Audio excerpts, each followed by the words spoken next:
মাননীয় স্পিকার, আমরা যদি বর্তমান শিক্ষা ব্যবস্থা দেখি, আমাদের এন্ট্রান্স ইনস্টিটিউশনগুলোতে বিশেষ করে প্রাথমিক শিক্ষায় আমরা দেখছি যে ভর্তি প্রক্রিয়াতে আমাদের এখন দুইটা পদ্ধতি প্রচলিত ছিল। এডমিশন বাই মেরিট আগে প্রচলিত ছিল, এখন সেটা কনভার্ট হয়েছে এডমিশন বাই লটারির মাধ্যমে এখানে বাচ্চাদেরকে ভর্তি করা হয়। ফলত যেটা হয়েছে, ফিডার ইনস্টিটিউশনগুলোর শিক্ষার মান অনেক কমে গিয়েছে, যার ফলে টারশিয়ারি এডুকেশনে আমরা কোয়ালিটি সম্পন্ন ছাত্র আমরা বিশ্ববিদ্যালয়গুলোতে আমরা পাঠাতে পারি না।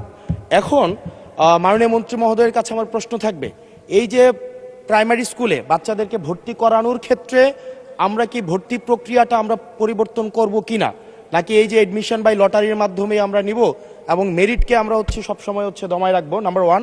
আর নাম্বার টু আমাদের বর্তমান শিক্ষা পদ্ধতিতে আমরা যদি দেখি, আমরা যারা পয়সা দিয়ে কিনতে পারে তারা এখন ইংরেজি মাধ্যমটা কিনছে, যারা পয়সা দিয়ে ইংরেজি মাধ্যম কিনতে পারে না তারাই কেবল আপনি যেই শিক্ষা পদ্ধতি আমাদের জন্য জনজীবনের জন্য আপনি চালু করেছেন সেটা আমরা কিনছি, আর যারা সেটাও কিনতে পারে না তারা মাদ্রাসা শিক্ষা পদ্ধতি কিনছে।